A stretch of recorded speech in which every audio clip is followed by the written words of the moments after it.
Sí, sí, vale.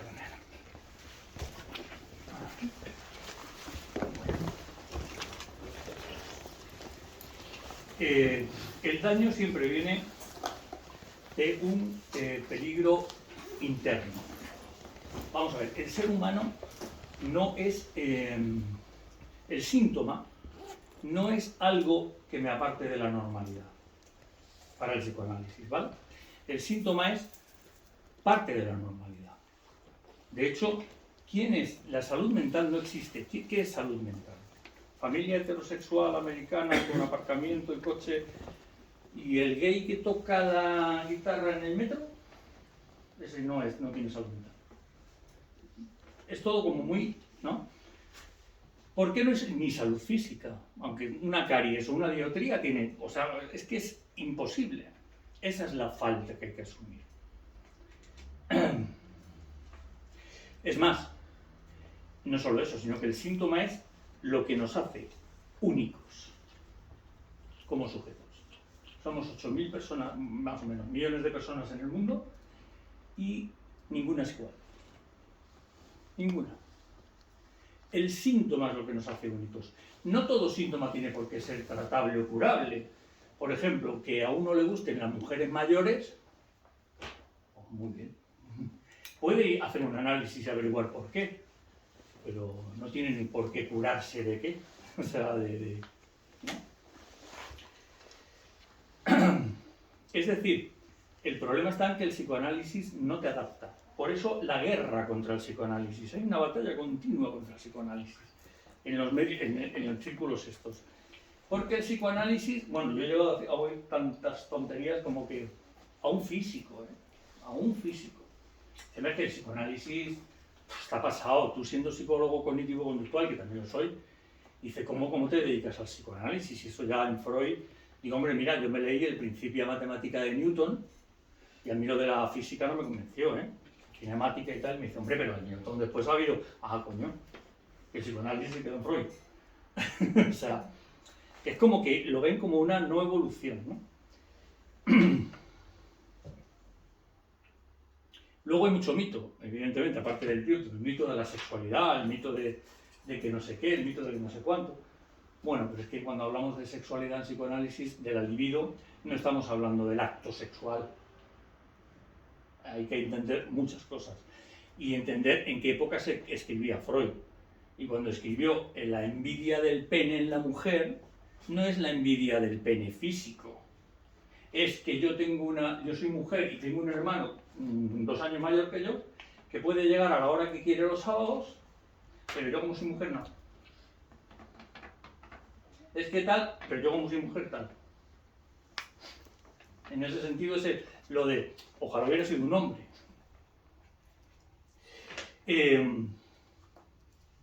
Es decir, hay una cosa que es intentar ayudar a la persona a encontrarse a sí misma, y esto es muy importante, y otra cosa que es curar, el furor curandi. La cura no existe, porque la cura significa devolverte a un estado que se supone perfecto, o sea, de salud mental. Eso no existe. Lo que sí existe es equilibrar la neurosis y que no sufras. Pero neuróticos somos el 90%, no podemos, y gracias. Hay un 9% aproximadamente de psicóticos y un 1% que no llega de perversos. Es la persona que no tiene superyo, pues violadores, asesinos, que en Córdoba, el bretón, ¿no? El que quemó a las niñas, pues le visteis la mirada en el juicio. No es superyo, no me voy a sentir culpable. O sea, me mandáis a la cárcel, vale, pues voy a aprender de esto, Ya está. Entonces, en ese sentido, el psicoanálisis no te adapta, sino que trata de que seas tú. Tenemos un consciente y un inconsciente. Por eso Lacan y todos decimos que cuando uno habla, dice más de lo que quiere. La gente que está en análisis lo sabe. Y lo va viendo en los demás. Es decir, cuando uno habla, tiene un mensaje consciente, pero a la vez se está produciendo un mensaje inconsciente. Por eso surgen los lapsus.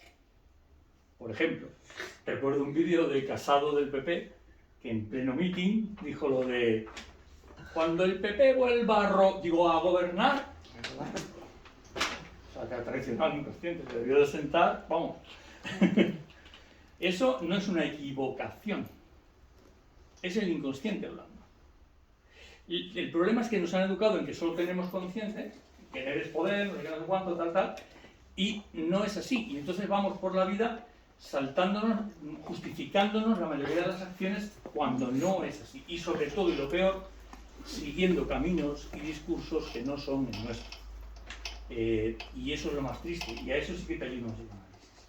Porque una psicología que te dé una pauta para disminuirte la ansiedad, y en el mejor caso te la disminuya, pero vuelves al mismo trabajo. O un psiquiatra te da la pastillita o una baja y vuelves al mismo trabajo. Pero es que a lo mejor el psicoanalista te pregunta, ¿pero qué coño hago yo en ese trabajo? Si mi deseo va por otro lado. Pero claro, es que mi familia quería que yo fuera médico. Por ejemplo, ¿no? Yo casi que me vi en primero de medicina, o sea que... es decir, una cosa es adaptar, otra cosa es curar. Es como cuando los padres te llevan a los niños a consulta. Te dejo como el que lleva el coche al taller mecánico. Tiene un problema.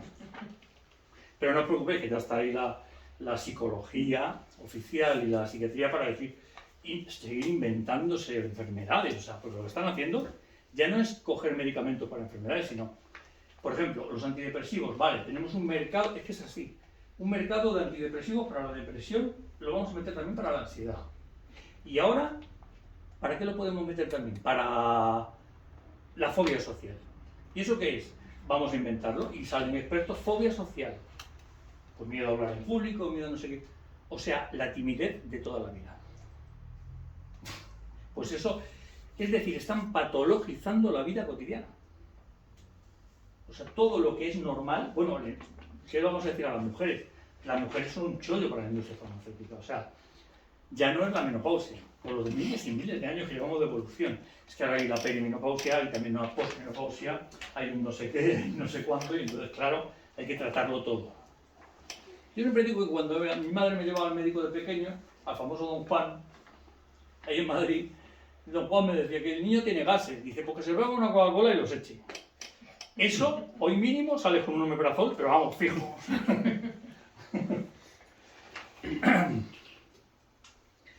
Entonces, no somos una máquina que procesa información, y esto lo digo por lo cognitivo. Lo cognitivo surgió de la cibernética. Es decir, surgió del conductismo y luego procesar información lo procesa un ordenador. Yo no proceso información. Yo soy más complejo. O sea, porque luego, claro, a partir de aquí vienen todos los errores. ¿Cuál es su terapia? Una reestructuración cognitiva. ¿Y en qué se basa? En hacerte ver que si te llamas inútil, busques, por ejemplo, en el diccionario qué es inútil. Y entonces digas, ah, no, pues entonces no soy inútil. Perdona, el diccionario también es arbitrario. O sea, es que son cosas que no, porque lo dan como por oficial y hecho, ¿no? Además, si te toman lo oficial, ya sabes a dónde te quieren llevar. Además, estamos en la época del experto y del que sabe. Nada más que hay que ver YouTube. Hasta para hacer una tortilla te sale un experto. O sea, hay gente que sabe. Por eso, claro, surge un problema económico. Pues venga, está el economista, que es el que sabe, que no tiene ni puta idea. O sea, si el economismo tiene más de psicología que de ciencia. Porque depende cómo sientan los bancos, así voy a subir yo el Euribor o no lo voy a subir, no puedes predecir, o sea. El saber, y aquí viene una cosa muy importante también, el saber qué le pasa al sujeto que viene a consulta. Él viene porque le estorba algo y confía en ti porque tienes un saber. Sí, tienes un saber, pero fijaos qué diferencia. Como psicólogo, yo atendería a un paciente y lo primero que hago es intentar, mediante test y mediante tal, lo primero cierro el discurso, porque ya le estoy llevando a un sitio, para que me dé unas estadísticas de en qué trastorno del DSM meterle. Y a partir de ahí, un protocolo de actuación sobre ese trastorno. Es decir, no he escuchado ni una palabra a la persona. Al contrario, me la llevo a mi terreno. ¿Por qué? Porque es que cada persona no tiene que ver con otra. En psicoanálisis es caso por caso. Caso por caso. Por eso cuando una persona viene, como ha pasado a mí, de 7 psicólogos y con 3, 4 diagnósticos diferentes, le digo, mira, a mí no me interesa para nada los diagnósticos que te han dado. Yo tengo que escucharte a ti. No me valen los diagnósticos. Alguien que tiene un TOC y un TAG y dice, pero, y luego en la práctica, dice, pero si son iguales. Los dos rumian por la noche, los dos no duermen, los dos tienen ansiedad. No, pero hay una diferencia en el DSM, y es que en el criterio 3 de la parte A, bueno, si te lees el DSM, no se escapa nadie. Todos tenemos un trastorno. El daño viene de un conflicto interno, no viene de un virus de afuera. Yo no tengo ansiedad porque de repente estoy bien y me ha venido una ansiedad.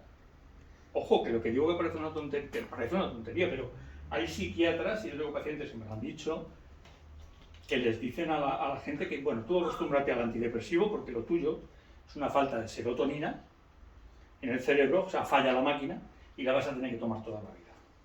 ¿Pero qué máquina? Si la depresión fuera causal, eso es una correlación, evidentemente hay una base biológica, pero si la base, es decir, si el problema fuera la bajada de serotonina, porque sí, pues tú irías por la calle tan feliz silbando y de repente, estoy deprimido. Eso no ocurre. Ocurre cuando hay determinadas circunstancias.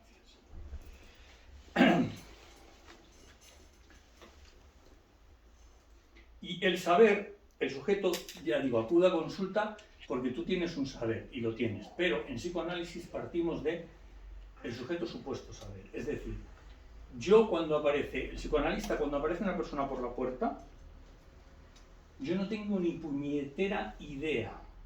Y claro, para lograr eso necesitas tú, como psicoanalista, muchos años de análisis. Cosa que ni psiquiatras ni psicólogos hacen. Terminan la carrera y se ponen a pasar consulta con toda su pedrada en la cabeza. Entonces, claro, pasa lo que pasa. Tú tienes que llegar a ser un objeto. Yo no puedo ser Manuel en una consulta. Porque yo tengo pacientes psicóticos que me insultan en alguna consulta. Y le han echado de no sé cuántos psicólogos y de psiquiatras, porque se lo toman a lo personal. Y eso es muy importante, y ya hablaré un día que quiero hacer especial de la transferencia. Es decir, la transferencia no es solo el rapport que llama la psicología, que es llevarse bien. No, es más. Tiene que ver con el inconsciente. Tiene que ver que ese paciente me toma por su padre. Y cuando está insultando a su padre, no a mí, aunque se refiere a mí. Por lo tanto, yo no me puedo poner en el lugar de Manuel, porque si no me pongo en el lugar de Manuel, no le estoy haciendo ningún favor. O hago lo que los otros. A mí no me insultes, después te fuera. ¿Qué haces? Si le quieres ayudar, déjale, y cuando termina, en ese caso, cada caso es diferente, pues le dices, sí, hijo, ya sabes que nunca te hago caso. Oye, y luego hay una pausa ahí que se queda, pues ya la da un poquito, ¿sabes? Como diciendo, no. Porque otro día es el mejor. Hay días que es el peor, pero hay otros días que, bueno, el mejor, que es una eminencia, el mejor que he tenido. Vale, bien. Bueno, pues como con el padre, pasaba. Entonces, o sea, no vas a un experto que sabe para corregirte porque estás haciendo las cosas mal. No sé si habéis visto en lo que os he mandado de la conferencia de hoy el chiste que he puesto, ¿no? Que está el tío tumbado en el diván y dice, yo vengo a solucionar los problemas por mí mismo, ¿qué hago? Pues esto es lo que tenía la gente. O sea, ¿qué hago? Bueno, para ello. Si a mí cuando me dicen qué hago, en broma digo siempre, un coach. Un coach. 7 claves para encontrar la felicidad y ya está. El psicoanálisis no normaliza, no adapta. Se trata de que, al contrario, por eso yo, particularmente yo, no trato niños. Y digo por qué. Porque para tratar un niño en psicoanálisis, los padres tienen que entrar en terapia. Porque el deseo del niño es el deseo de la madre, en el primer lugar, pero es el discurso de la familia. Pero cuando los padres te aparcan al niño porque tiene un TDAH, un PAS, no sé qué, ¿vosotros no vais a venir? No, a mí no me... Si yo no tengo ningún problema. Es el niño que ya le han dado el metilfenidato, o sea, el Concerta y tal, y está medicado. Y como le dije a un padre, le digo, tú me trabajas, o sea, ¿a qué hora llegas a casa? Si yo llego a las 7, a las 8, dice, pero vamos, que el problema es del niño. Digo, ya, pero ¿qué haces cuando llegas a casa?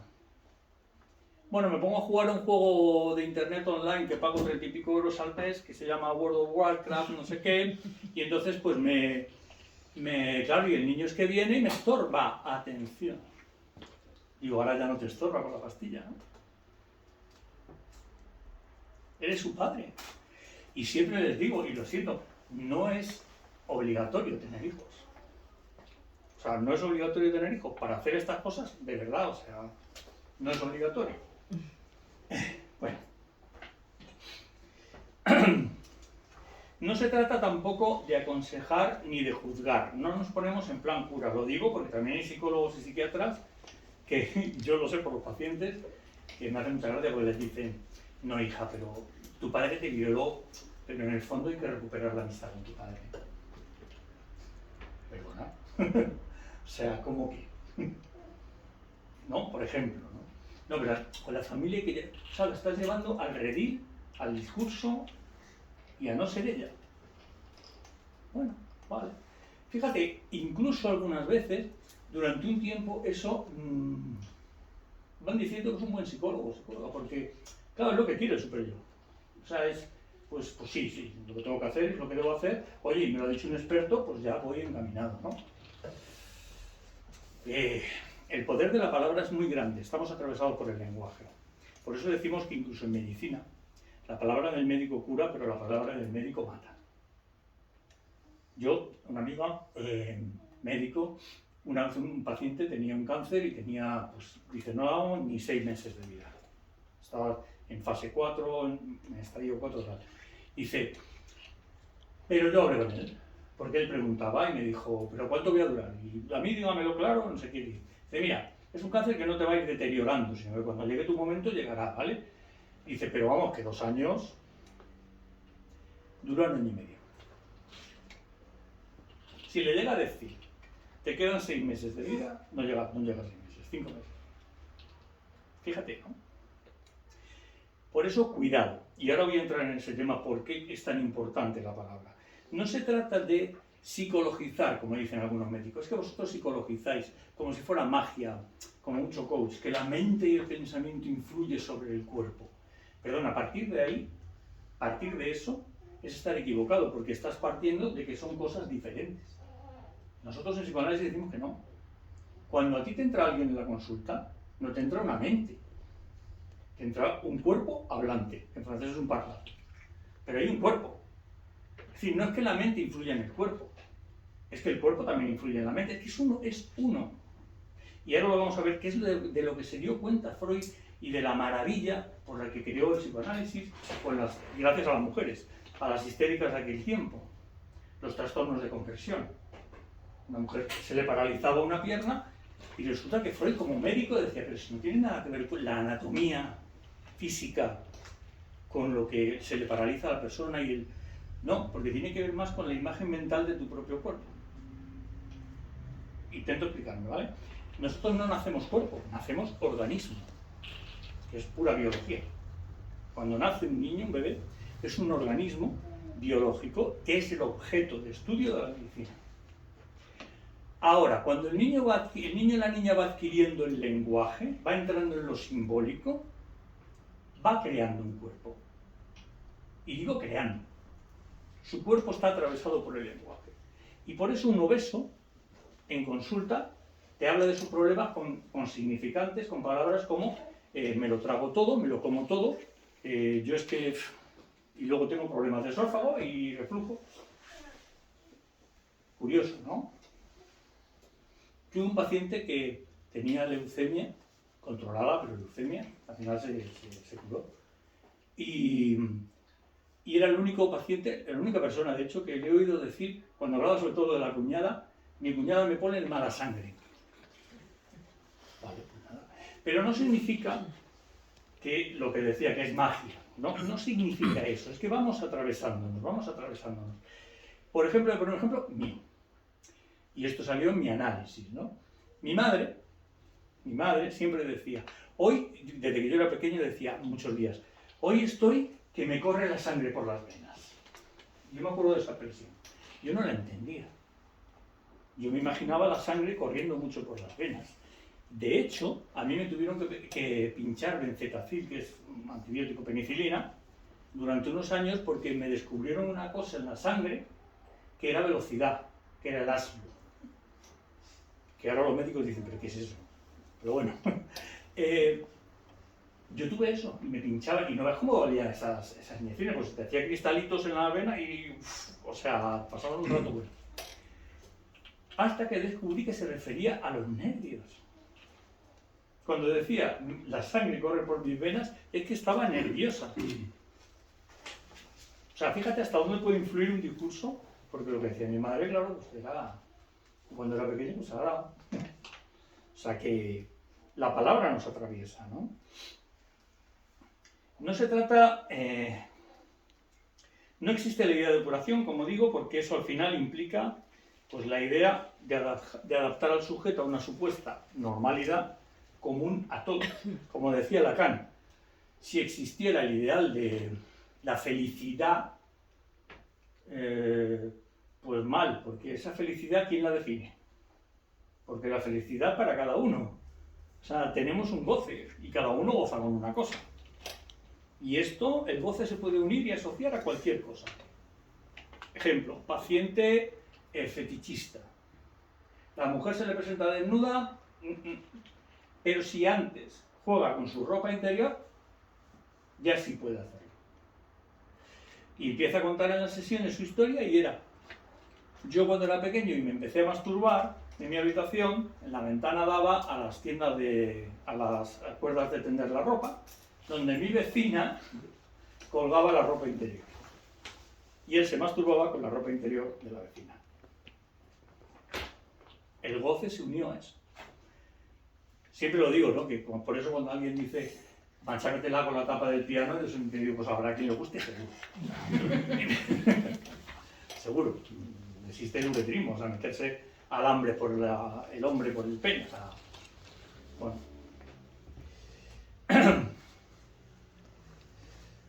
Porque al final la idea de adaptar al sujeto a una supuesta normalidad común a todos, eso es un control social. Es un ejemplo de la pastilla para que vayas a trabajar. Como decía Lacan, ojo, que perseguir el deseo no es fácil y es doloroso. Quien está dispuesto a soportar la angustia conseguirá su deseo. Es más fácil seguir el camino de otro, pero yo digo lo que Machado. Si quieres hacer tu deseo, pues caminante no hay camino. Se hace camino al andar. Pero lo vas a hacer con miedo, pero ese es tu camino. La gente que dice, no, yo no me equivoco nunca, voy por este. Sí, pero ese camino no es tuyo. Ese te lo han hecho a ti. Es que mi abuelo fue coronel, mi padre capitán, yo soy también, porque me encanta. Vale, si me encanta bien. Pero en muchos casos está siguiendo un discurso familiar que luego que me va a venir una depresión cuando voy a ser capitán, no sé por qué. Pues a lo mejor es que no quería ser del ejército, ¿no? El psicoanálisis no adapta, no normaliza, el psicoanálisis libera. Por eso, ya Freud decía que no esperemos que la sociedad nos quiera, porque vamos con malas noticias, o sea, en contra. Miramos por el sujeto, y si ese sujeto tiene que dejar el trabajo, pues lo tiene que dejar y tendrá que dejarlo, porque no es su deseo. El psicoanalista, de hecho, dirige la cura, no dirige la conciencia. Ojo. Esto sí lo hace el psicólogo, dirige la conciencia. El psicólogo te dice lo que tienes que hacer, porque tiene un saber y porque te da unas pautas para que lo hagas por tu bien, pero te está dirigiendo la conciencia. Recuerdo una paciente que me vino porque su padre con 40 y tantos años todavía lo dominaba. Y entonces venía con una coach que le pagó 160 euros una hora. Le dijo, mira, lo que tú tienes que hacer es cómprate una agenda a los chinos. Bajó, se compró la agenda de los chinos y le planificó la agenda de la semana. Y dice, fue lo mejor que me pasó porque descubrí. Digo, ¿qué descubriste? Que la coach hizo lo mismo que tu padre. O sea, pan para hoy, hambre para mañana. ¿Qué le hizo la coach? Planificarle la agenda como lo ha hecho el padre toda la vida. Al final, otra vez en el vacío. Si eres tú la que tienes Por eso lo del el anuncio de la conferencia, ¿no? Quiero ser yo mismo tal, ¿qué hago? No sé, el psicoanalista no te va a decir qué vas a hacer. Porque entonces te estoy hablando yo. ¿Qué tienes que hacer? Yo qué sé. No sé lo que tienes que hacer tú. Joder, es que no me dice nada. Claro. Mejor. Hasta que te vas dando cuenta. Bueno. No le dice al sujeto, el psicoanalista, lo que tiene que hacer porque parte de un supuesto saber. El saber, de hecho, lo tiene el sujeto. Lo que pasa es que no lo sabe. Como dice Lacan, el sujeto no sabe que sabe. Es decir, es un saber inconsciente. Pero el que de verdad lo sabe, y esa es la misión del psicoanalista, es ayudar al sujeto a que ese inconsciente se haga consciente. Pero el que sabe en realidad perfectamente y cómo ha creado el síntoma es el sujeto. Es el propio sujeto. Y lo ha ido construyendo. No es una cosa que venga de fuera, no, lo ha ido construyendo.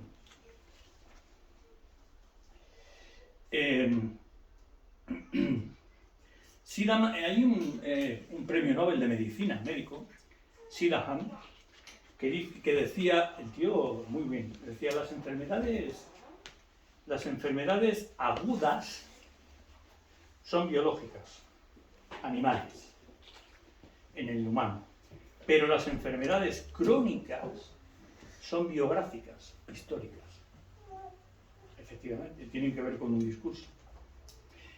¿Por qué se da cuenta de esto? En psicoanálisis, una vez una amiga, compañera que es psicoanalista también y es médico, fíjate, me dijo, ¿te has dado cuenta de una cosa que se ve a simple vista pero que no la vemos?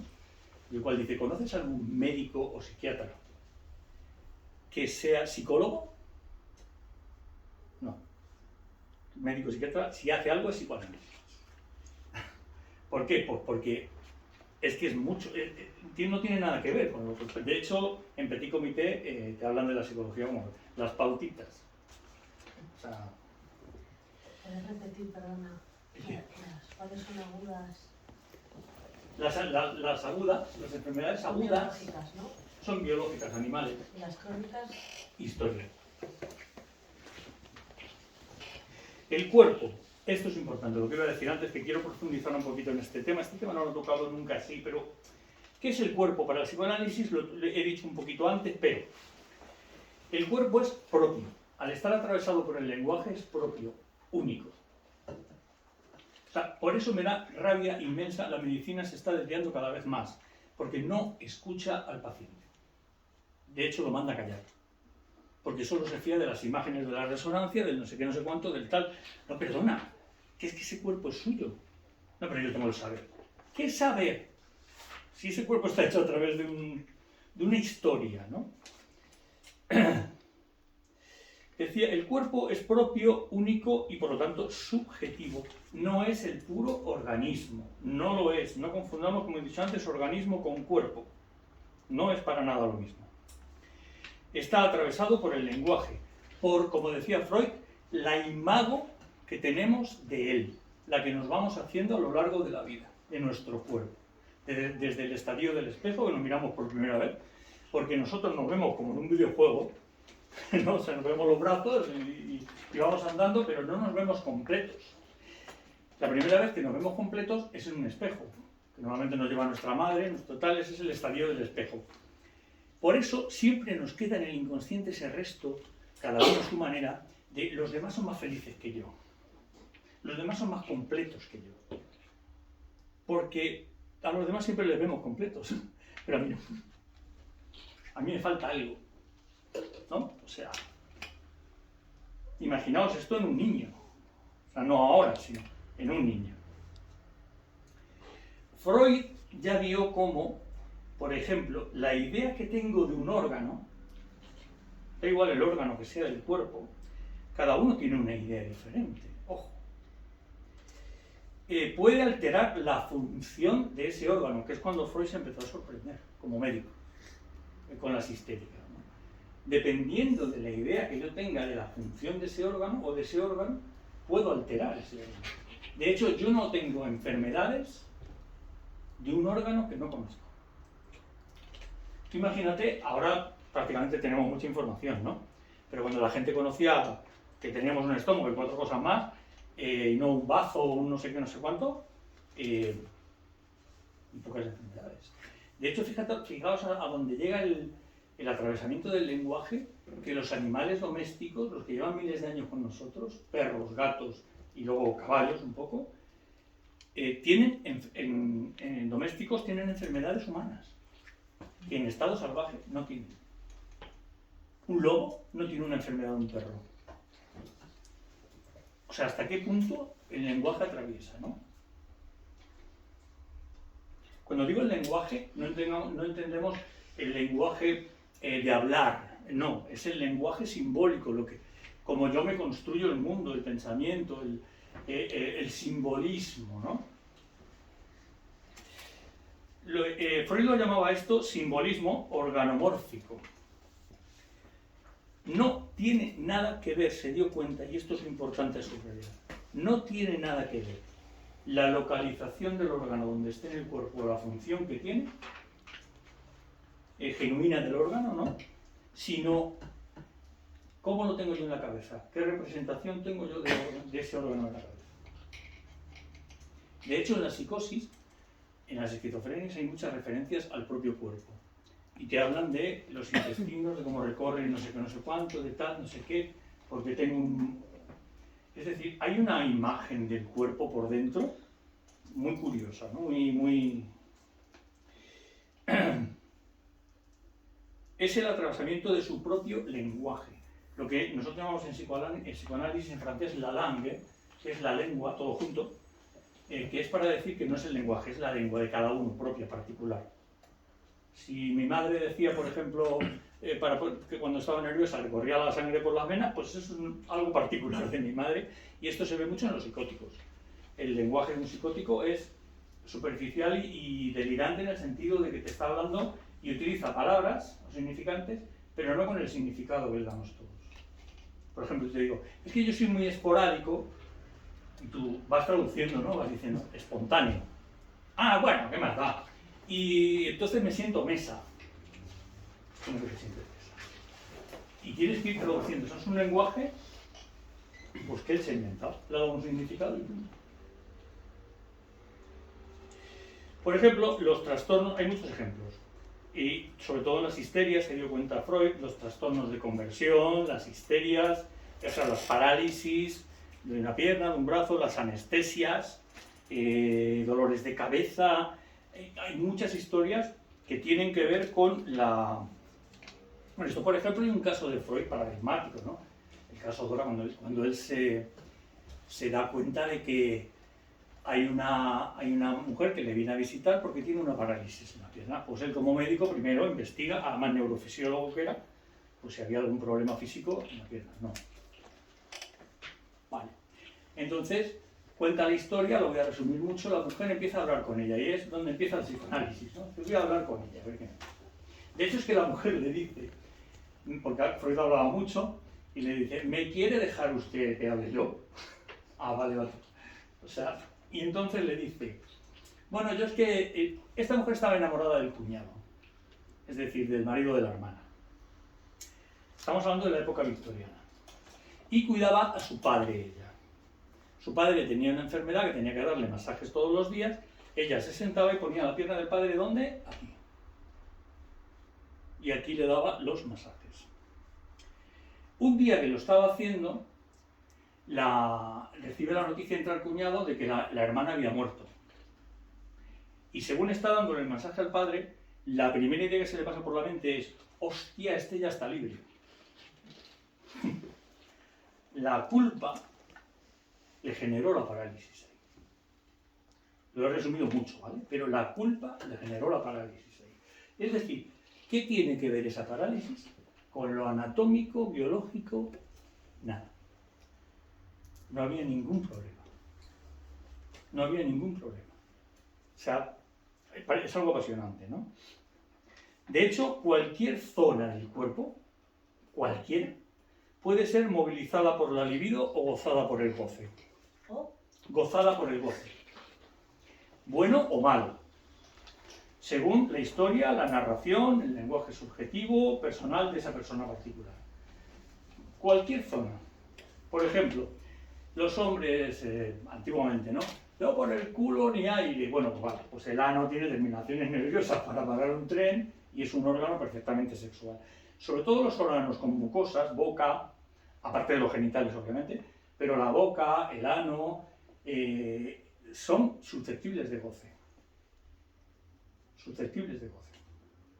Por ejemplo, una mujer muy masoquista, Freud también se dio cuenta, tenía una hermana, y ya se dio cuenta cuando le dijo, en aquella época que ponían a los niños, le bajaban los pantalones o la falda y ponían a los niños aquí y le pegaban en el culo. Pa, pa, pa, pa. El padre. Y ella decía, es que a mi hermana la pegaban más que a mí. Mi padre. Con lo cual había un goce erótico. ¿Por qué? Y ahí viene lo del psicoanálisis. ¿Por qué se confunde el psicoanálisis con el sexo? No, vamos a ver. El sexo, ya he dicho antes, no es el acto sexual, es la libido. Entonces, es la energía de vida. Entonces, ¿dónde está el límite?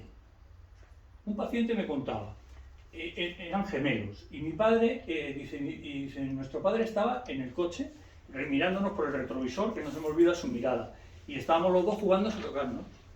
Pero el padre debió de pensar que ya se estaban pasando de tocarse y le regañó porque esas cosas no se hacían.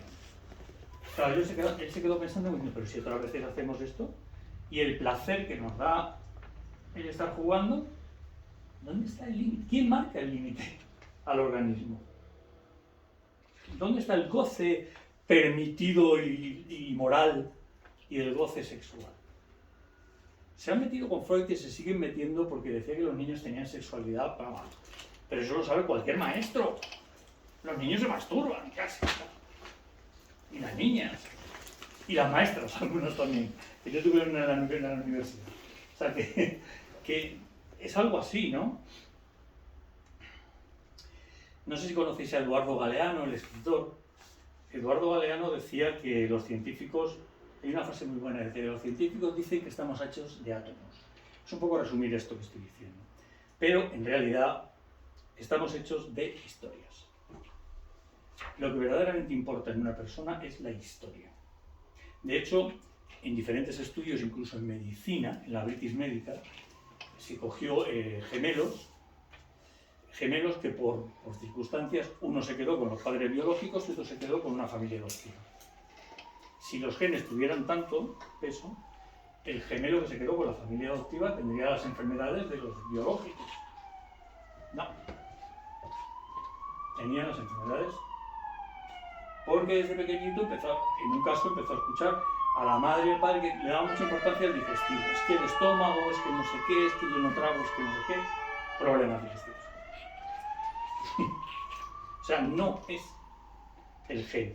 Lo que pasa es que interesa a la industria farmacéutica hablar siempre de genes y por eso está la guerra contra el psicoanálisis y contra toda terapia, porque lo que quieren hacer es de hecho quieren quitar también la filosofía de los institutos, o sea, no es solo el psicoanálisis. Todo lo que haga pensar. Y es todo como físico, todo es material, biológico. Entonces, ¿para qué? Para poder vender. Pero además de por vida, como decía el presidente de Bayer hace unos años. Dice, nosotros no nos interesa curar nada. Recordemos que a Bayer la recordamos por la aspirina, pero Bayer era la que gaseaba a los judíos. Nosotros no nos interesa curar nada. A nosotros nos interesa que la persona paliar los síntomas y que esté toda la vida medicada hasta que muera. La bolsa de los abuelos, con la farmacia, pum, pum, pum, pum, y ya está. Desde el antibiótico y hace un siglo, no hay ninguna medicina que cure nada. Ni la diabetes, ni el colesterol, ni la depresión, ni la ansiedad. O sea, si tú empiezas con antidepresivos y no vas a terapia, vas a estar con antidepresivos toda la vida a dosis cada vez más altas.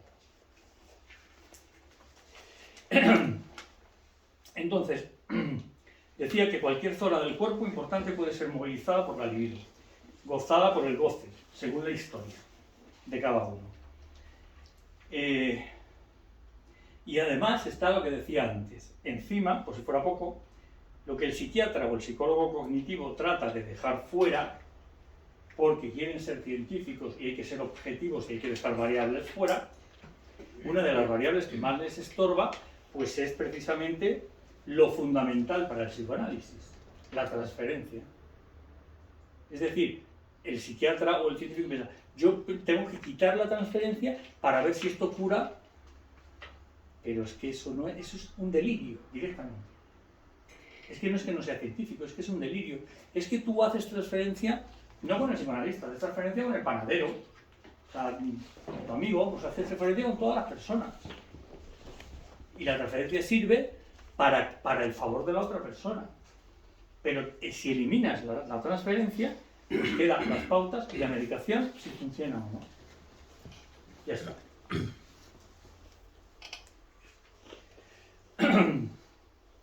Se nos trata de, ya decía que la transferencia no es el rapport.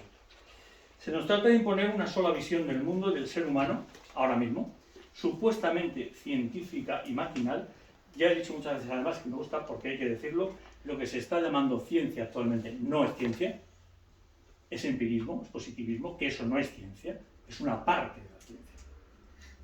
Porque como he dicho antes, si no, la física, que es yo creo que la ciencia por excelencia, la física no sería una ciencia, porque la teoría de la relatividad, las supercuerdas no están demostradas. Por lo tanto es una pseudociencia. Hay que tener mucho cuidado con ciertas cosas. ¿Cómo se mide? Y ahora lo voy a decir aquí, por ejemplo, en psicoanálisis no puede entrar en la ciencia, porque no cabe en el método científico. Y ahora lo que se tiende es, si no vale para el método científico, no es ciencia. Ya, pero es que el método científico no es la Biblia. Es decir, hay cosas que no se pueden estudiar con el método científico. De hecho, la medicina, por ejemplo, tiene un verdadero quebradero de cabeza con una cosa tan sencilla como el dolor. El dolor físico. Hacen una escala de dolor de 0 a 10. Y si yo te digo 5 y tú 4, ¿qué significa? Nada. Porque lo mismo yo aguanto más, el otro no significa nada. Entonces, cuidado con eso. Hay cosas tan subjetivas que no se pueden estandarizar. No se pueden llevar al método científico. Es imposible. Por ejemplo, y ya no hablemos del goce. ¿Cómo mides el goce?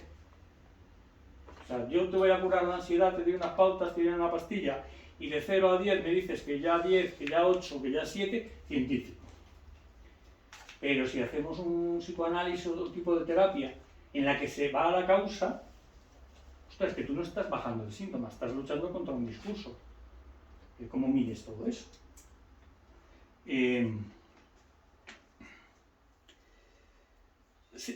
Se nos trata de imponer una sola visión del mundo y del ser humano supuestamente científica y maquinal. El psicoanálisis está al otro lado de la trinchera. Psicoanálisis, la filosofía, incluso la antropología, hay muchas cosas porque no todo es medible. El psicoanalista actual vivo más importante, Miller, dijo hace poco, hace unos pocos años, hoy día se le da más valor de verdad al método científico que a lo que dice estudiar. O sea, da igual lo que estudies, lo que es verdad es el método científico. ¿A qué no suena esto? Porque esto es el discurso capitalista, porque vive de la producción y del consumo. Pero ¿de qué vivía el sistema feudal? ¿Y qué era lo que mandaba allí? Allí no era el método científico, allí era la Biblia. Por lo tanto, el método científico es la Biblia actual. Es decir, lo que no entra en la Biblia era hereje. Pues ahora es lo mismo, o sea, lo que no entra en el método científico es una pseudociencia. A la hoguera de las redes sociales, ¿no? La muerte social. Como la Biblia, decía en la Edad Media, ¿cómo se mide el goce? ¿Cómo se mide el que una persona vaya tomando poco a poco en las sesiones conciencia de quién es y de que no era lo que le decían que era desde pequeña? ¿Todo esto cómo lo mides? Decías, hasta la medicina tiene problemas para medir el dolor. Lo subjetivo, el sujeto particular, no estandarizado, el sujeto inclasificable, y ahí está el gran problema que lo intentan clasificar. El sujeto, por la propia palabra, es subjetivo. Entonces, el sujeto particular no estandarizado escapa a la ciencia. Y créanme, es un verdadero dolor de cabeza para la ciencia hoy día. No para la ciencia, a los científicos honrados les da igual, pero me refiero al poder. Es precisamente eso, decía Lacan. ¿Cuál es el objeto de estudio del psicoanálisis? Y Freud decía el inconsciente, y Lacan decía, porque ya empezó esto de la ciencia a su tiempo, Lacan murió en el 80-81, y decía, el objeto de estudio del psicoanálisis es lo que la ciencia deja fuera, el sujeto. Lo que el médico no escucha, lo que el... ¿no? Ese es el objeto de estudio. El uno por uno. García Lorca, el poeta, decía, hacía referencia a todo intento de convertir al sujeto particular en medida, porque ya empezaba también en esa época y Lorca era un genio. Y lo llamaba la dulce geometría aprendida. O sea, hay que como cuadricularlo todo, ¿no? Decía, donde todo ha de caber.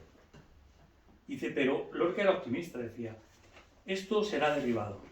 Pues una sola gota de sangre, o sea, de pulsión de vida, diríamos nosotros, derribará todos los muros de la ley. Creo que fue cuando ya estaba encarcelado, poquito antes de que lo mataran, ¿no? La importancia de las etiquetas del DSM, voy a poner un ejemplo que me permitió el paciente. Es un paciente de 20 y pocos años que sufre pues, de una autoexigencia enorme, una angustia, no puede disfrutar, tal. ¿Cuál es el origen? Un día se le ocurre decirme, bueno, cuando tenía 7 o 8 años vino una psicóloga educativa al colegio y nos hizo unos test de inteligencia y tal, y salí súper dotado, digo, ya está. Ya está. Porque los padres además suelen ver muy bien, ahora, altas capacidades. Suelen ver muy bien eso como, joder, qué niño más listo tengo. A partir de ahí ya no podía bajar de 10, le apuntaron a chino, a piano, a inglés, a no sé qué, y ya no podía bajar de ese nivel. O sea, se acabó su vida con la tontería del tesito, ¿no? De hacer un test ahí, Pero además hacer un test a un niño es cruel. Yo sé, porque cuando estudias psicología te inflas a hacer test. Entonces, los test, primero, si la gente supiera, por ejemplo, que el WISE, el test de inteligencia, se hizo en la Segunda Guerra Mundial para captar militares, que muchos de los test que pasan a la gente están basados en una población que no es ni española, es de universitarios americanos. ¿Qué sentido tiene todo esto? O sea, ¿qué sentido? ¿Qué estamos comparando? No, es que es fiable porque mide lo que dice medir. Sí, pero es que, ¿qué dice medir la inteligencia y la personalidad? Sí, pero es que lo que dice medir la inteligencia y la personalidad es un constructo que tú te has inventado. O sea, ¿por qué es la inteligencia y qué es la personalidad? Los test de personalidad no miden quién es el sujeto. Lo que miden es el semblante. O sea, la máscara, la armadura que nos hemos hecho a lo largo de toda la vida. Porque es conductas siempre, nunca, de vez en cuando, tal, haces esto cuando pasa tal, pero ese no eres tú. Eso es como tú actúas. Tu inconsciente ahí no sale. O sea, ¿quién eres tú? No vas tú. No son tontos, no es que se equivoquen, ojo. Tienen una función muy buena. Es que a ellos no les interesas tú. A ellos les interesa controlarte a ti dentro de una población. Saber cómo va la media de tal, saber cómo va la media de tal. El tipo de escuela que tenemos está hecho para eso. No está organizado, para empezar, estamos acostumbrados a verlo, pero si lo piensas, por edades. Por favor. ¿Qué tiene que ver eso? Eso para empezar, ¿no? Lo segundo, tienen que estudiar unas asignaturas, un niño, estamos hablando de niños o niñas que, un niño que te va a decir con unas matemáticas o un lenguaje, no es que se le dan mal las matemáticas, pero ¿y por qué se le tienen que dar bien? O sea, no sé si me explico, ¿no? ¿Por qué se le tienen que dar bien? No sé. Me trajeron un niño con supuestamente un TDAH. La psicóloga educativa, la directora, la tutora, la profesora, la madre, el padre, me traen al niño, es que tiene TDAH. Digo, ¿yo puedo hablar con el niño? Sí, 10 minutos. Digo, ¿qué es lo que pasa? Dice, porque cuando, me dice la madre, cuando se queda en el recreo, aunque haya barro y haya llovido, el niño se queda allí haciendo moldes con el barro y si no entra a matemáticas. Digo, claro, es que tenéis un escultor. No, pero Bueno, vamos a verlo. Y yo, compité con el niño, le dije, vamos a hacer una cosa, ¿vale? Y digo, mira, tienes que aprobar las asignaturas, aunque sea con un 5. Yo hablo con tus padres y te van a apuntar a una clase a un taller de pintura y de escultura. Ah, vale. Y el niño empezó a aprobar raspado las asignaturas, pero disfrutaba como un enano con el barro, porque lo que le gustaba era eso. Entonces, ¿por qué le tienen que gustar las matemáticas? Y no, ya, pero fíjate, yo le dije al padre, la psicóloga educativa, la madre, tú, el pediatra, ¿alguien se ha molestado en hablar con el niño? No. La psicóloga con los test vale, la otra con los no sé qué. Nadie escuchaba al niño. Igual que otro que tuve, que también con el tema de que el niño estaba fatal porque se había vuelto muy agresivo, no sé qué, trastorno de conducta. Ya estamos, la etiqueta. Vale. Viene el niño y en un momento, en 2 minutos me dice que mis padres se están separando. Llego yo, se lo digo a los padres que estaban en el salón y me dicen, no puedes saberlo, nos lo hemos dicho, digo. Vale, pues lo sabe. Y se lleva un diagnóstico por eso. O sea, es que es tremendo, ¿no? Tremendo. Que ya están inventando la farmacéutica, las gominolas, sí, los antidepresivos en forma de gominolas, para empezar ya pronto a decirle a la gente, los expertos, que para anticiparse, por ejemplo, para la depresión es mejor ir dando a los niños ya antidepresivos en forma de gominolas. Ojo que esto lo vais a ver. Bien. El ejemplo que decía del chico este, Javier, pues superdotado como sentencia. Es decir, poner una etiqueta es ser superdotado. Me contaban hace poco una niña de 6-7 años, que ahora, bueno, el TDAH ha pasado un poco de moda, ahora está el PAS, ahora son personas altamente sensibles. Entonces, resulta que a la niña la diagnostican PAS. Y la niña está en una fiesta de cumpleaños y se agobia. Entonces la madre está súper pendiente de ella, la pobrecita, ¿no? Fijaos el contorno, claro.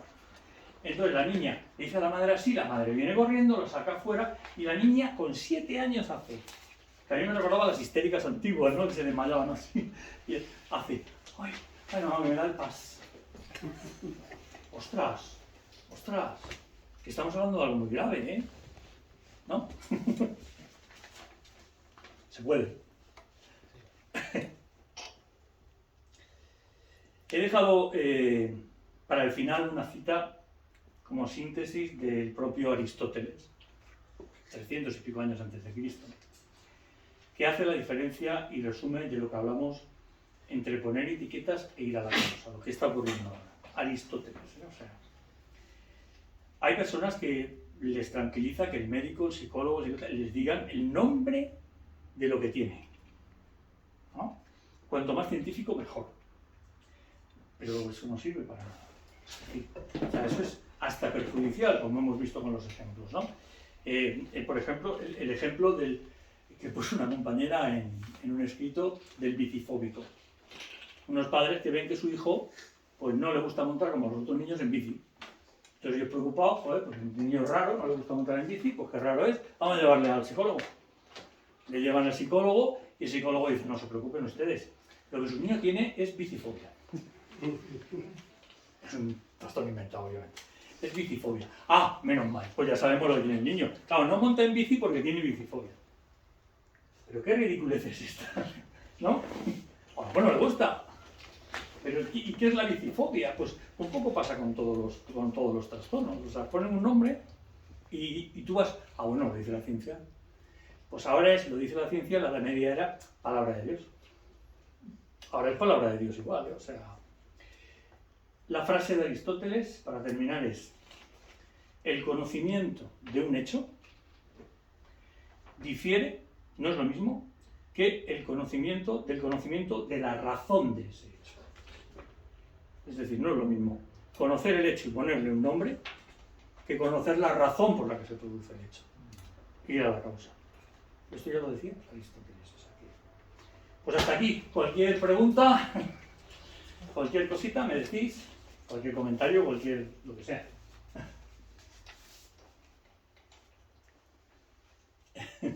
No os cortéis, que no estoy aquí para...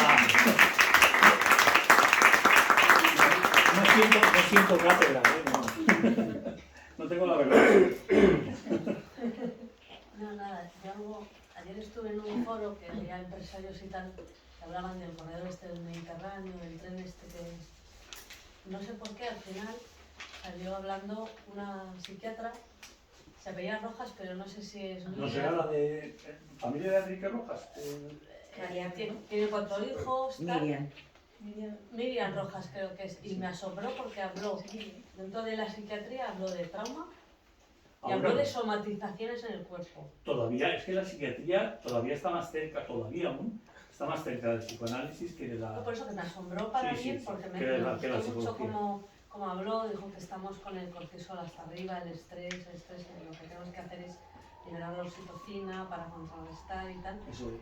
Pero bueno, luego hablo de un viaje donde mujeres violadas, ahí aprendió lo que era el trauma, lo que te crea el trauma, o que cuando van los pacientes a consulta con... tengo colon irritable, tengo no sé qué, entonces hablaba de las somatizaciones emocionales y de la conexión de la mente con el cuerpo, y dije, joder, para ser psiquiatra de la familia Rojas, Pero por eso he algo dicho... del discurso de psicoanálisis, Claro, hubo ahí, por eso he dicho que los médicos, psiquiatras sobre todo, que se interesan por lo mental, hacen psicoanálisis, no hacen psicología. ¿Por qué? Pues vamos a decirlo claro, yo soy psicólogo, ojo, soy psicólogo cognitivo-conductual y máster, porque sé de lo que estoy criticando, o sea, y máster cognitivo-conductual, además en la escuela Aaron Beck, que es el creador de la psicología cognitiva, que es un tío que para empezar en su mejor libro, según él, La depresión, dice que se autoanalizó 2 años y vio que el psicoanálisis no servía. Primero, no tienes ni puta idea, tienes una cara impresionante porque no se puede autoanalizar. Eso, si es inconsciente, ¿cómo te vas a autoanalizar? Entonces, pues ese es el padre de la psicología cognitiva.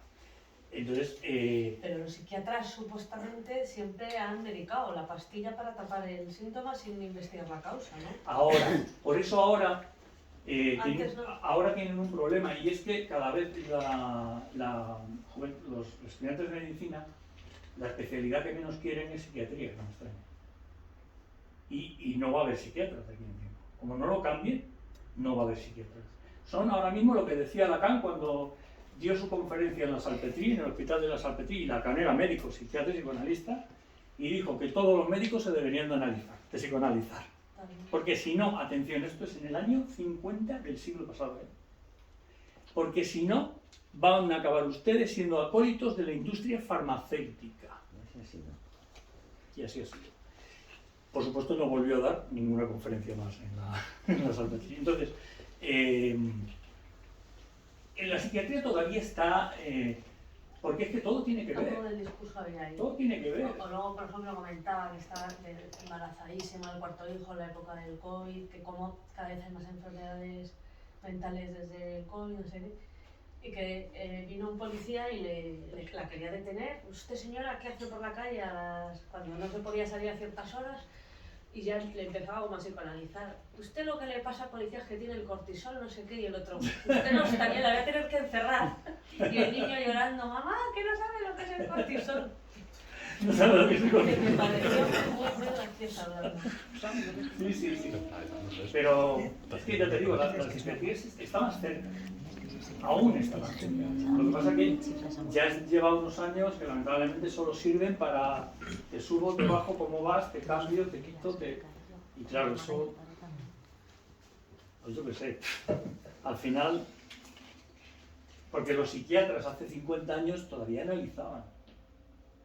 Y eso pues es otra cuestión, ¿no? Pero claro, Ahora no hay tiempo.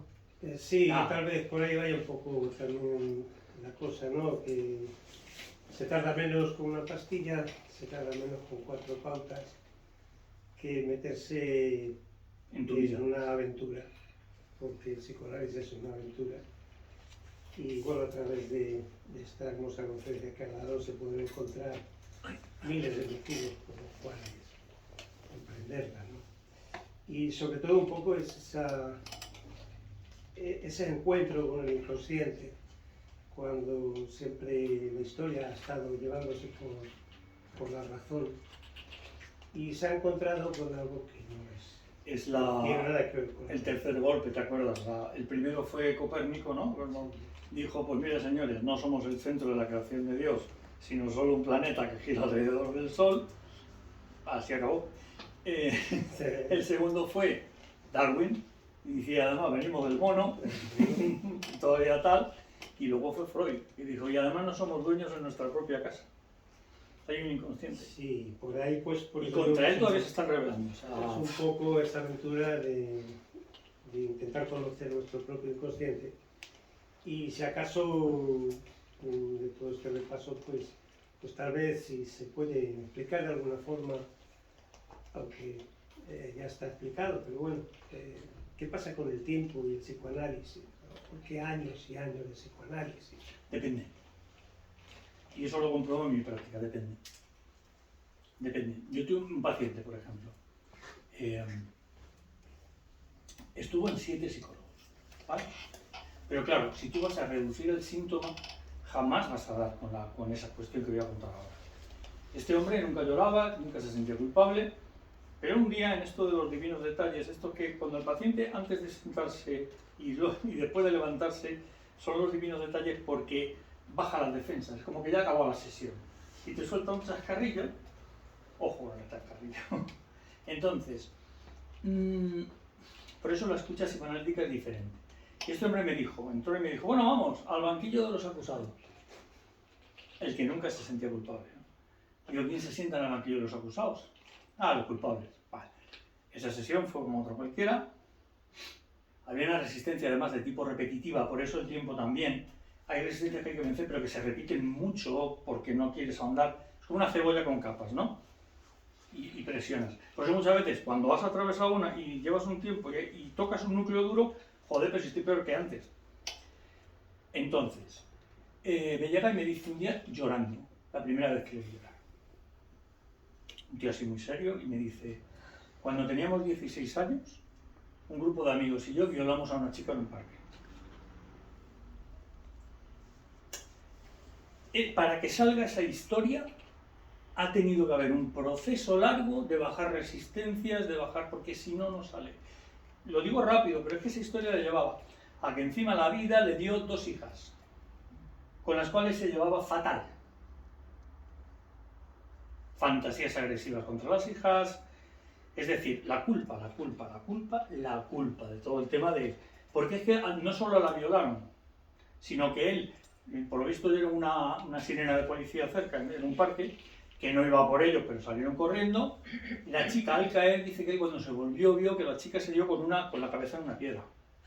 Luego se quedó toda la vida pensando, ¿y si encima se ha muerto?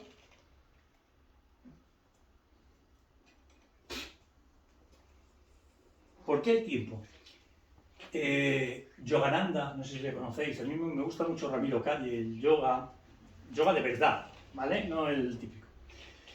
Yogananda decía, y Ramiro Calle, de hecho en las conferencias nombra mucho a Freud y al psicoanálisis, y nos pasa como, ellos lo hacen al revés, ¿no? Nos pasa como al psicoanálisis, dice, yo no entiendo cómo en un fin de semana en un taller de mindfulness la gente alcanza el nirvana. Dice, yo llevo toda la vida haciendo, y Yogananda lo decía, yoga, y a lo mejor necesito más vidas. El problema es que eso se ha perdido por el propio sistema en el que vivimos, de la rapidez, del goza ya. O sea, todo un niño ahora, verás dentro de un tiempo lo que te digo, los niños no van a leer, porque claro, la velocidad de procesamiento de los móviles, de lo tal, desde pequeñitos, pues es como la persona ahora de 30 años o de 20 que ve películas Marvel de estas de todos los superhéroes, de mucha acción, de mucha velocidad, ponle a ver luego Casablanca. Ya no por el argumento, sino porque no puede con esa lentitud. No puede, se aburre. Pues igual los niños leen un libro, pero si están haciendo así, están viendo 7000 informaciones diferentes. Esto es un problemón, ¿eh? No es una... ¡Qué listo el niño! No. Esto es un problemón. Porque encima hay una generación de niños que ahora tienen 2, 3 años, 4, de la pandemia, que ni se tocaban. Eso también lo comentó el psiquiatra. Ojo, que es que ni se tocaban. Eso es importantísimo, ¿no? El contacto humano, pues esos niños. Y además que dibujan todavía a la gente con mascarilla. Sí, claro, las secuelas de la pandemia ahí quedan. O sea que el tiempo es, eso que tú dices es el tiempo. De hecho, el primero que hizo terapia breve fue Freud. Fue Freud, creo que lo empezó diciendo hoy. Intentó terapia breve con las histéricas, pero descubrió que cuando se disminuía la histeria, una tos histérica, una parálisis, si no llegabas al fondo, en una terapia breve, al mes o a los meses salía otra cosa. Sí, sí, bueno, la pregunta va un poco, sobre todo, enfocada a esas terapias largas de años, sobre todo, ¿no?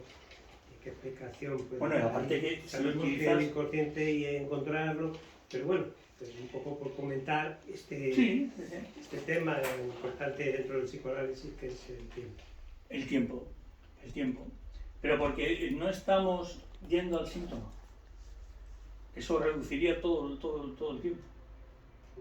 Aunque la persona cree, bueno, pues quítame el síntoma, me quitas la ansiedad y ya puedo seguir con mi vida igual. No, perdona, sí que el síntoma te está diciendo que no puedes seguir con tu vida igual, que no va contigo.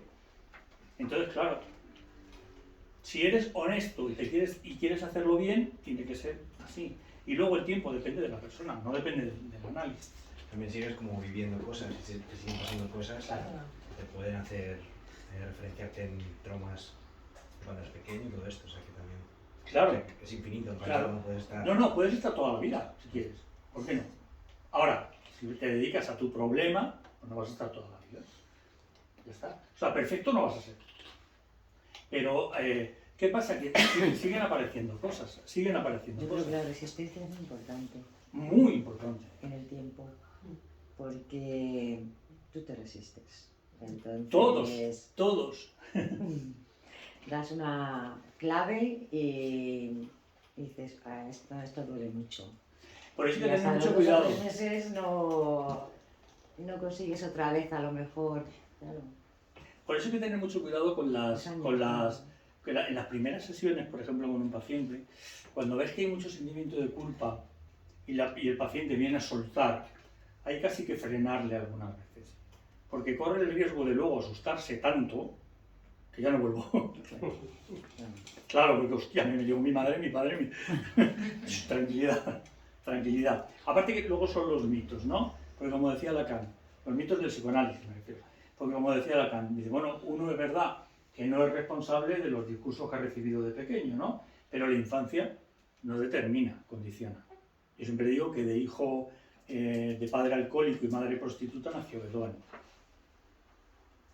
Entonces, una cosa es esa. Y otra que depende, uno no es, como digo, lo de Lacan, uno no es responsable de lo que ha recibido, pero uno de adulto sí es responsable de quitárselo de encima. Es decir, tú no puedes estar echándole la culpa a tus padres y a la sociedad toda la vida. Tú no puedes ir con la jeringuilla diciendo, es que la vida social me trata muy mal, dame las pelas. Mira, tío, o sea, que tienes 40 años. ¿No? Toma las riendas. Y en ese sentido, en otros, que todavía hay gente por ahí que, bueno, la queja, el victimismo, toma las riendas de tu vida. A eso vamos. Que no es poco. Que no es poco, que no es poco. No, pero al final es lo fácil. Es decir, Claro. hacerte consciente de la situación y decir, yo tengo determinados problemas o yo soy responsable. No problemas, es decir, yo soy el responsable de mi vida al final. Es más fácil echarle la culpa al otro. Freud lo decía, Freud ya decía, vale, sí, pero en el problema que te pasa, mira a ver siempre qué parte de responsabilidad tienes tú. Porque tú a tus padres, eso no lo vas a cambiar. Eso ha ocurrido así y ya está. Es como lo de el psicoanálisis que va al pasado. No, perdona, es que el pasado no existe en el inconsciente. El pasado está aquí. El inconsciente tiene dos características. Una, no el tiempo. Y dos, la repetición, la compulsión. Repite hasta que lo resuelves. Entonces, no es ir al pasado porque el pasado no se puede cambiar, no estamos locos. Es que el pasado está aquí estorbándote a ti. Es que ahora ha pasado una cosa parecida a la que te pasó en el pasado, un estímulo desencadenante que en tu mente inconscientemente lo ha asociado y te está despertando los mismos síntomas. Recuerdo la chica que la violaron hacía 10 años y estaba muy bien y vino a terapia porque se puso a trabajar en una oficina y no sabía por qué, pero se encontraba fatal otra vez. Y no le había pasado nada relacionado ni nada de nada. compañeros muy majos, todo. Pero bajaba a desayunar con un compañero que solía llevar ropa arriba de color rojo. El que la violó llevaba un jersey rojo. Y fue en un ascensor. A lo mejor conscientemente no estás cayendo en la cuenta, pero tu inconsciente sí. Y por eso te entra la angustia, ¿no? Hostias, ¿qué me pasa? Si es lo normal, para que veáis la división de consciente e inconsciente, es, pero ¿qué narices me pasa? Si yo estoy, si ahora mismo todo va, ¿por qué? Pues no, algo hay. Algo hay. Algo hay. ¿Y qué haces una vez que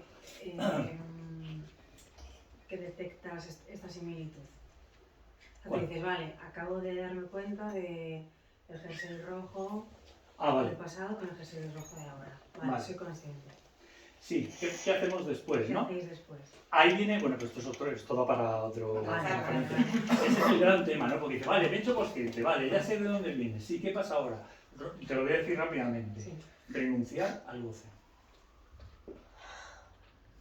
Es que cuidado con lo del goce. El goce puede ser bueno y puede ser malo, ¿vale? Pero renunciar al goce. Yo tengo que renunciar al goce marino. Me va muy mal en mi vida, me maltratan, 3 matrimonios, los 3 me pegan, no sé qué, pero ahí sigo. Vale, me di cuenta que es que mi padre pegaba a mi madre. Ya he visto todo eso, pero no. Pero me siguen pegando y busco parejas. Renuncia al goce. Y esto es algo muy, muy duro, ¿eh? De admitir incluso. Porque ¿cómo voy a gozar yo? Sé. Existe el masoquismo. ¿Sí? ¿Pero por qué gozo? Mujer maltratada. 3, caso real. Sara.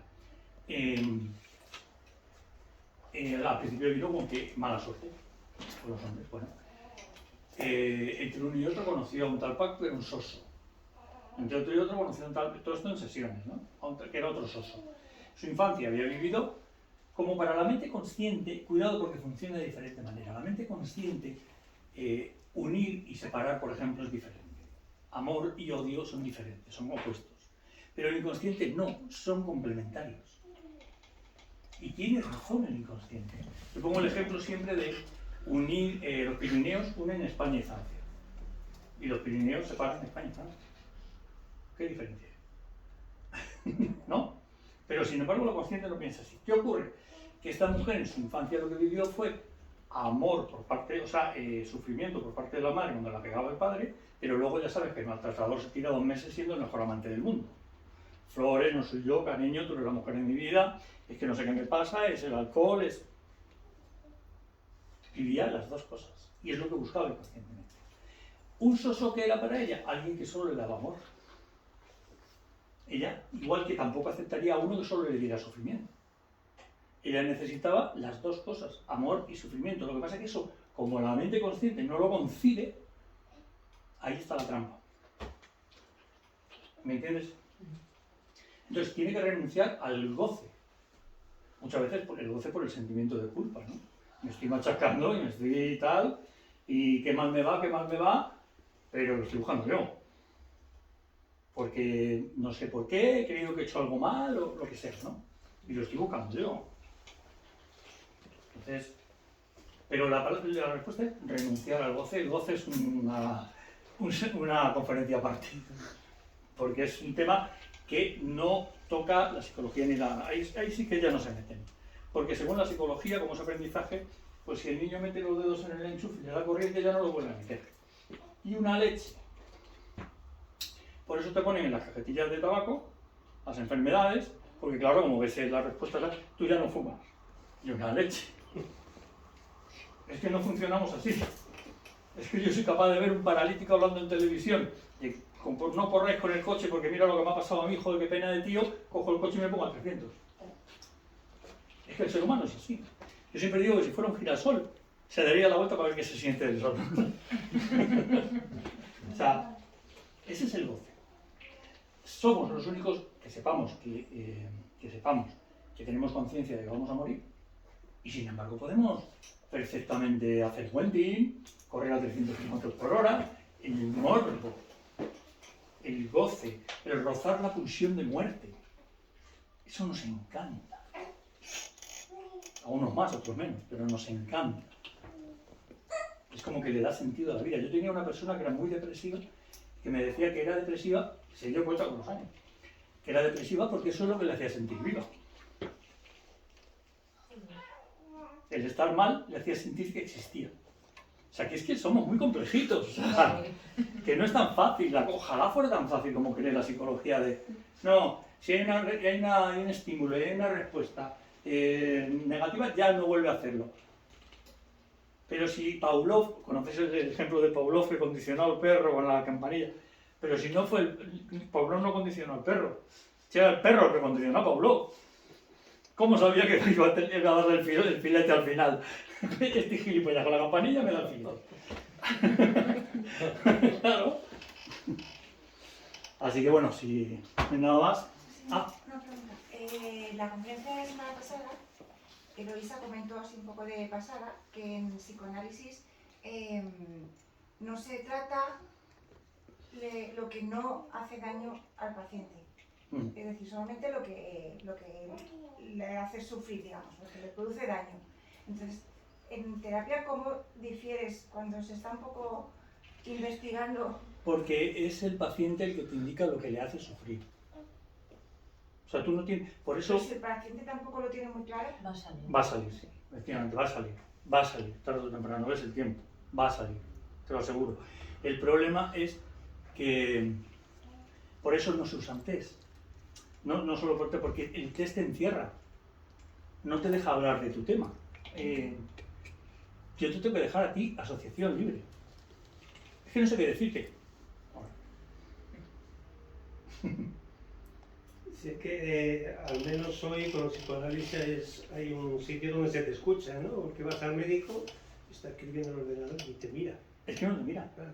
Entonces es horrible, porque claro, siempre... Cualquier fisio te puede decir lo mismo. Claro. La gente está deseando que la toques y que le hables. Si le hables. Es que es así, o sea... Y ¿Por ya- qué? Porque están aislados. Y que la escuches. Porque el médico no escucha, pero es que el psicólogo tampoco. Tampoco. El psicólogo te escucha el primer día, pero para meterte en el DSM. En cuanto ya tenga tu etiqueta, olvídate de que te escuche. O sea, ya te va a dar el protocolo, me tienes que hacer un autorregistro de tal y decir qué pasó con él. Me tienes que hacer esto y poquito a poco. Hoy 10 minutos, mañana 15, mañana 20. Con los psiquiatras pasa igual, hay muchas quejas de los pacientes que van, dicen, que dime, mira, me receta directamente y ya está en 5 minutos. ¿No? Pero fue tan fácil, o sea, es tan fácil. Eso fue hace años con un amigo, yo te lo he contado. Llegar a un psiquiatra, inventar que tienes una depresión y recetarte antidepresivos, tío.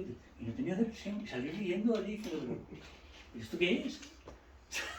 Pero claro, es que luego vas al ambulatorio o vas a tal, no, el médico, el doctor o la doctora tal están de congreso. Digo, porque le sienta bien la playa, porque las farmacéuticas dan premios.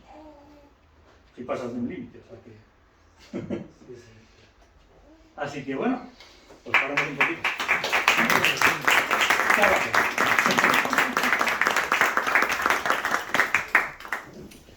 Espero que os haya gustado por lo menos.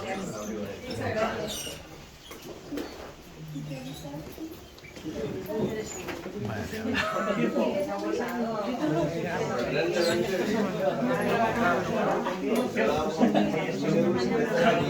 Entonces, no me he fijado, la verdad. He mirado otra vez y he visto que efectivamente ponía 18. Y digo... Mañana nos vemos. No, pero que no lo hemos mirado ninguno. Sí, sí, sí. Hemos ido con las 6:30. Hombre, Pero... diario de mí, digo yo. Totalmente. Pues error, claro. Ya lo sabemos para la próxima.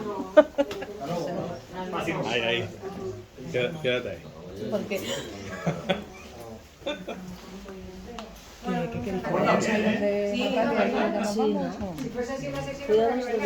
Claro. no se me olvida. Bueno, es que yo me lo olvidaría, ¿sabes? Entonces,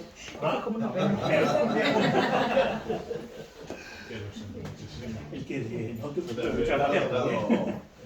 Habrá más. Gracias. Ya sabes que normalmente soy puntual. Sí, bueno, ya. Pero, bueno, por lo que sea. Vale. No, vamos a ser más. Hasta ahora. Omar, gracias. Esta era más bien, las otras son más. No, pero me ha sorprendido, ha sido bastante profunda de lo Sí, porque que el parecía. último bajo que se lo Tampoco digo, ha venido tu Sí, compañero. sí, no es un grifo, ya. No, bueno, vino Por un eso poco hablar del otro bosque, día, hablar de la no referencia, sé pero bueno, si solo de Cacún. tampoco Este más tema me parece muy ampliado. interesante Algunas para cosas. hacerla, porque Sí, es sí. como De- de... claro, Pero es interesante. Las Cuando licencias, sí, sí, sí, yo he leído sobre yo. cosas muy variadas. Tenemos más ideas. Podemos estar Porque hasta debería ir. numerosos. Por eso viene la gente, pero empezar. Así que muchas gracias. Claro. Se rompió mucho. Bueno, siempre interviene Venga, encantada. Se ha incorporado hace poco. ¿Ah, sí? Bueno, el turno anterior Yo te he visto ya. Sí, sí. ya estuve viniendo. Ah, La bueno. tuya el segundo, sí. Sí, Pero vamos, que sí, no he sí, venido sí. así tampoco a todos. Te vi, te vi. Es interesante lo que estaba diciendo, que aprender un poquito. Porque yo no soy del mundo, entonces... Bueno, da igual, pero Como sigas el cerebro. por eso no lenguaje no es Se agradece, para enfrentar eso. Muchas gracias.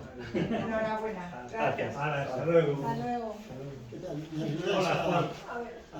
Yo he venido a eso, ya. Sí, Ayúdame. Con Manuel me da igual, claro.